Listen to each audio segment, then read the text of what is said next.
What's good, y'all? It's your humble Ronin here with a special Lounge Ronin Live.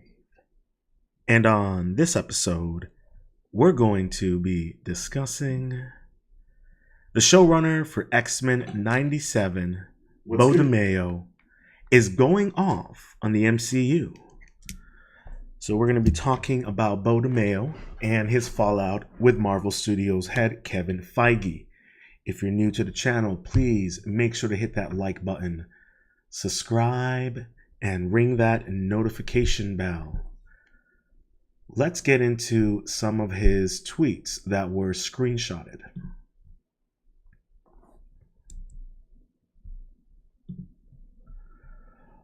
All right, so here we go here. And this is from the MCU Direct, and it says, fired X-Men 97 showrunner Beau Demayo has alleged that Marvel Studios chief Kevin Feige resented the show because fans were using it as a referendum for how the MCU is failing. And he quotes tweet this by stating, "Yep, I was told this on the phone after episode 5 premiered. I asked the exec if Kevin was happy, because stupidly, I wanted to help the studio out. Their response was a long pause. Then I was told they'd be happier if fans and audiences weren't using it as a litmus test for the failures of the MCU shows and movies." Now, I have seen like 3 or 4 episodes of the show. I kind of got bored of it, wasn't my taste, but other people loved it, and clearly it had a severe impact and consequences. Let's continue. Well, actually, before we continue on, I want to talk about this real quick because it's interesting how, and if you caught my previous live stream where we discussed Tony Gilroy versus Dave Filoni, and how within Disney Lucasfilm there was a bit of a division going on where various employees within Lucasfilm were upset with Tony Gilroy due to the fact that audiences and fans were using Andor as a example of the failures of Ahsoka, season 3 and 4 of The Mandalorian, that show with Jude Law, I don't even know what it was called, Skeleton Key. You had The Acolyte.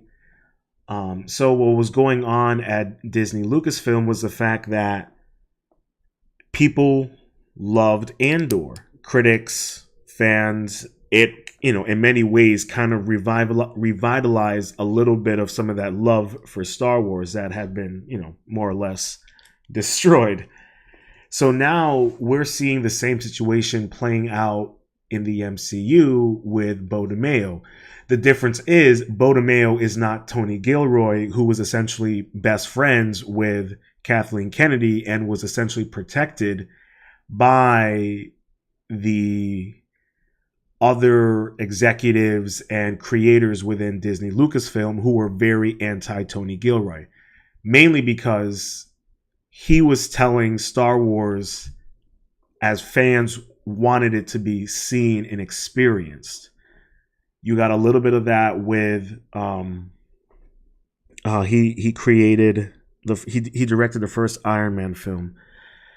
I apologize that I cannot remember his name at the moment. But, The Mandalorian season 1 and 2, you had such quality, and then that quality was taken out due to political and social machinations within this company. So it's interesting that you're seeing the same thing happen with Beau Demayo. The difference is that Beau Demayo does not have the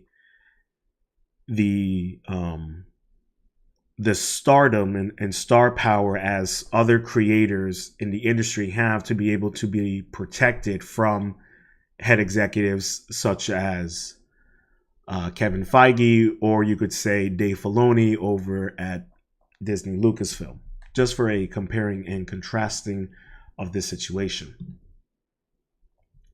He continues, one of the many final straws for me was Kevin and the studio leadership not attending the premiere to thank or show support for the cast and crew who busted their ass working 7 days a week for 3 years to make the show what it was. Also, the studio declining to do a wrap party to celebrate the show's success in May. Who paid $7,000 out of his one pocket for the wrap party for the crew? That would be me. So there you have another example of Marvel leadership not supporting their own creation due to the quality of this show and the success. And the irony of it all is because it just made people want better content from Marvel, which is a little weird. I mean, everyone can, most people universally agree that, Marvel Studios has pretty much lost its sauce post Infinity War. And what's even more ironic about this situation with Beau Demayo is I believe he's either, I think he's gay or bisexual. So this is a black man of that demographic who is being punished for making a good product. One of those rules: never outshine the master. And in this case, never outshine the white man who signs your paycheck. And in many ways, that's what Beau Demayo did. And this is what's kind of ironic about Marvel. And if you caught my last live stream, I talked about how, Marvel is standing by their, diversity, equity, inclusion, and all that nonsense. But at the exact same time, they fire gay black men for making quality content that pales in comparison to their recent content, and you deny women the ability to direct their own action sequences in films you purposely hire them for because they're women. So, this is something that people need to kind of be self-aware of, is that Disney and Marvel and Lucasfilm, they really don't care about diversity, equity, inclusion. It's all bullshit. It is a studio that is run with nepotism and insecurity and bad ideas. And that's pretty much what you've been getting. And so you have people like Beau Demayo, who was a good soldier. And the price of being a good soldier is you tend to either get shot in the back or put in a suicide mission. And seems like they did both to him. Now, like in my personal opinion, I'm under the impression that they were using the fact that he also ran an OnlyFans account as more of a justification, as an excuse to fire him due to the quality that he was producing with the X-Men animated TV show. The last thing Kevin Feige needs is a gay black man making better Marvel content than him. Like, hey, you gotta love their DEI program. It sure definitely knows how to steal from the best, right? So let's continue here. Another fun fact about Marvel Studios and Kevin's Parliament.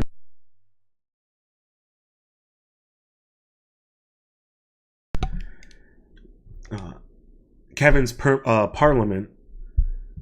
Example, the lead producer on Avengers Infinity War and Endgame had her assistant working overtime reading comics that she was too busy to read.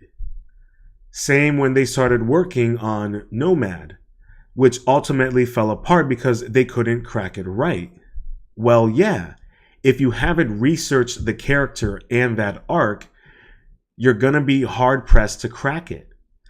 Many times we had story issue come up in script or script editorial in X-Men 97, and I was able to quickly pull a solve out of my ass using my knowledge of the comics, had me thanking God I'd done my homework. So this is a very interesting situation here. Now, if you're aware, currently, they're shooting Avengers Doomsday. They haven't even finished the script. You've had the original actress who played Mystique. They asked her, have you finished your scenes? What's going on? And she's like, I don't know. They haven't even finished writing the script, so I don't even know if I'm going to be going back in to do any more scenes.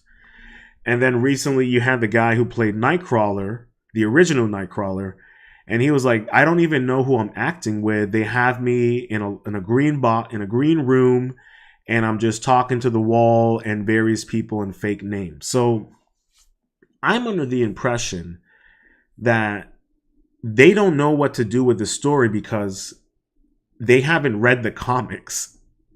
So they don't understand how to crack the issue that they're dealing with. And I think for many people who have been watching post Endgame, you can now notice, wait a minute, did they not read the comics? I mean, we've seen that with the Sony films. I mean, look at Madame Web. I mean, it's getting to the point where it's kind of becoming very obvious that they're not really understanding their own source material because they haven't read it. So now you're dealing with a situation where they're shooting $100 million film with a script that isn't even completed because they don't even know the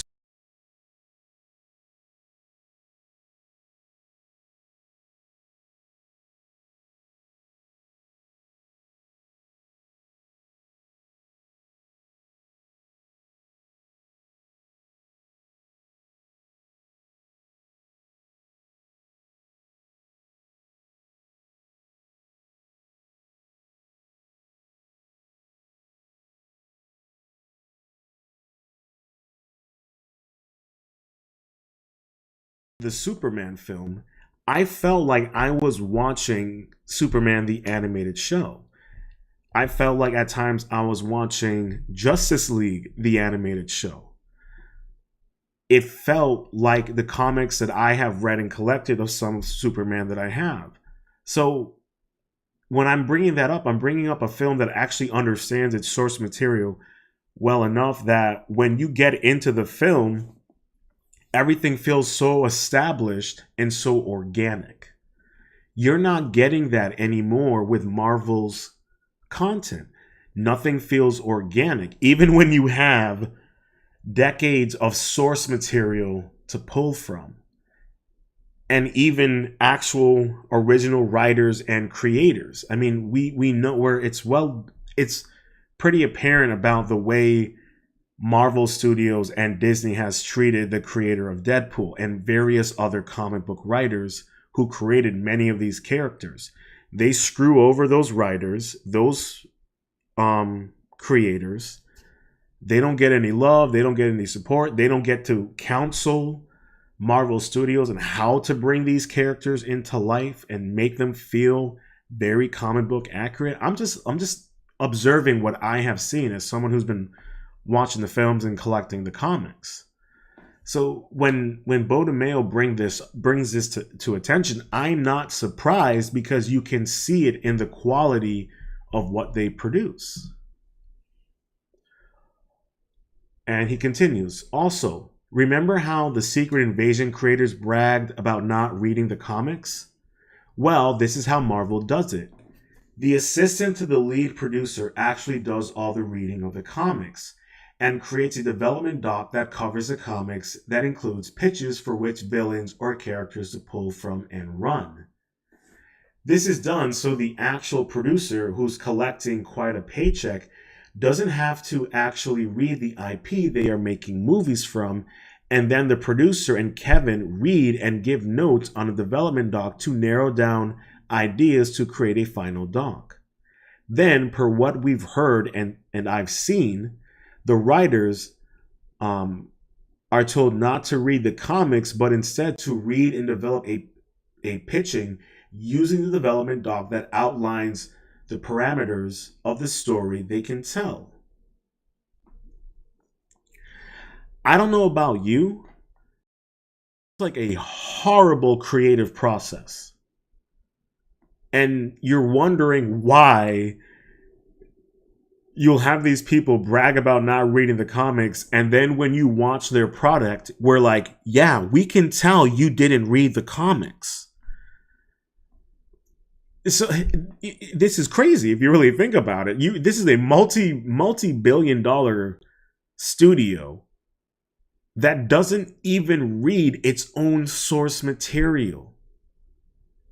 And their movies are losing money. They're bleeding money. Anyone who tells you that, oh well, it's Fantastic Four, it broke even, and that's not success. Breaking even on $100 million film is not success. Even if it makes back a third of what it produced in terms of production, marketing, all that fun jazz, that's still not good. I didn't watch Fantastic Four. I didn't really have any interest. It just didn't capture me. But when I watched the trailer for Superman, that captured me.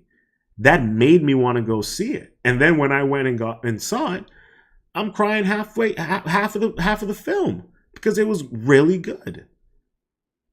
And I'll be coming out with my review later on. But the point that I'm making is that, like, when you see the Fantastic Four trailer, and this is for me personally, I wasn't drawn to the film. It didn't make me want to see the film. And then I've seen clips and, the post-credit and all that, and I'm like, okay. You haven't even finished the script for for Doomsday because you haven't even gotten your development doc put together. You don't even have a final doc. So you don't even know what to do. And now we know why the film isn't even completed. They're not going to meet the release date. They're not going to. The film's going to get pushed back. It's going to get delayed. I'm just telling you right now. They're going to wait till the last second to delay this film. I'm telling you. And so when you hear this, that the assistant to the lead producer does the comic reading, makes a development doc cover that has pitches for villains and characters, and then they develop a pitch using the development doc that outlines the parameters of the story they can tell. So they're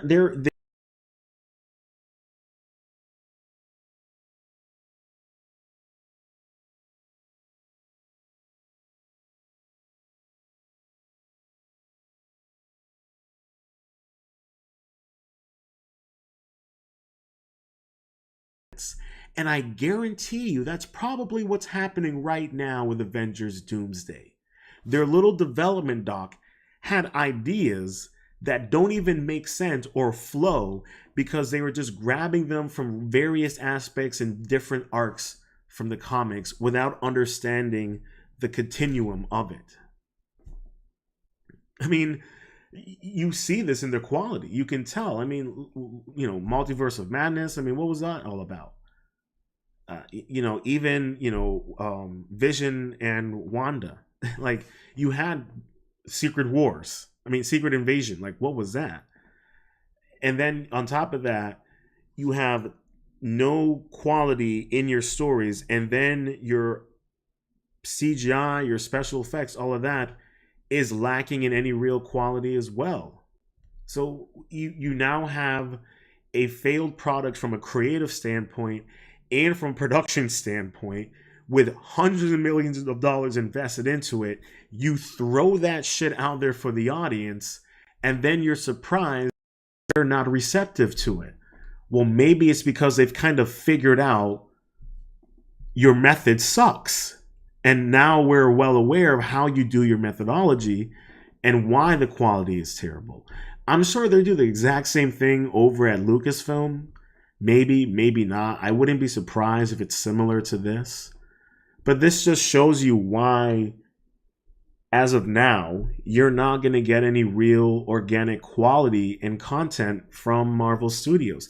And I said this in my Tony Gilroy versus Dave Filoni, that just because you have the qualifications doesn't mean you can produce the quality. And we're seeing that. Sure, Kevin Feige has the qualifications, quote unquote, but where's the quality? Where's the quality? It's not there anymore. You saw what he said about Secret Invasion. You had the creators bragging that they didn't read the comics. Okay, so you have the qualifications and you brag about your qualifications, but you don't even have the quality to brag about said qualifications. That's the problem that we also have out here. We have people who brag about their status, but the quality that gave them that status is shit.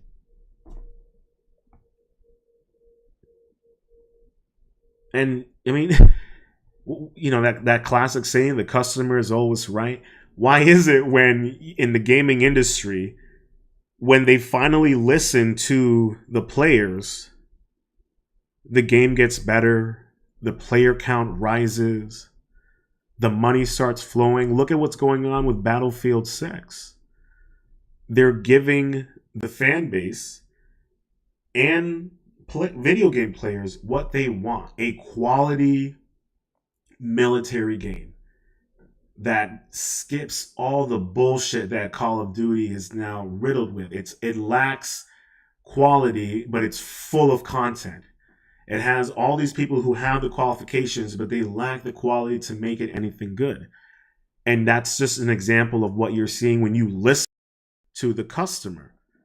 When you actually listen to the customer, your product gets better. Marvel doesn't want to listen to the fan base. They don't want to listen to the customer. Beau Demayo, not only was he a writer, but he was also a customer. He knew what the customer wanted. And when you don't give them what they want, which is, I don't know, a quality story that is accurate to the creators and the universe that they inhabit, if you don't give the customer that, you're not going to make any money. I know that I'm saying something I think makes a little bit of sense. I ain't no expert. I'm just your humble Ronin. But in closing, I don't know how Marvel can move forward with this type of creative process. The quality is just going to keep getting worse no matter how much money they put into it. They can't even put in that much money anymore. They've bled so much money in all of their previous films, they can't add anything else. So they have to now cut back. So you cut back in the production of your content, but you don't improve the quality of the content. I mean, like I said in my when I talked about the Marvel Diversity Program last month, if Doomsday fails financially and creatively, they're cooked. They're fucked. And there will be no way to do Secret Wars. If they fuck up Doomsday, this is it. This is their make it or break it moment. I know that they're pretending that it isn't, but I'm telling you right now, internally, I bet you they know that Doomsday is their make it or break it. And if they break it, that's it. People will check out completely. And I don't know what that world's going to look like post Doomsday failure.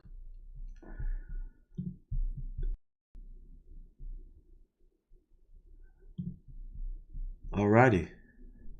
And that concludes the breaking news of showrunner X-Men 97, Beau Demayo, going off on the MCU.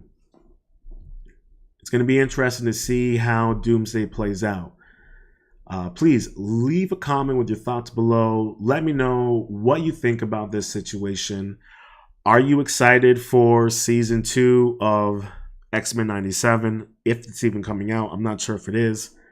What are your thoughts on Doomsday? Some of the recent news about the fact that the script hasn't even been completed. And what are your thoughts on the recent revelations that Beau Demayo has given us regarding the creative process of Marvel Studios? You guys think that there's any chance in hell they'll make it post Doomsday? Let me know down in the comments section. But until next time, make sure to hit that like button, subscribe, ring that notification bell, stay positive, stay focused, stay true, and much love.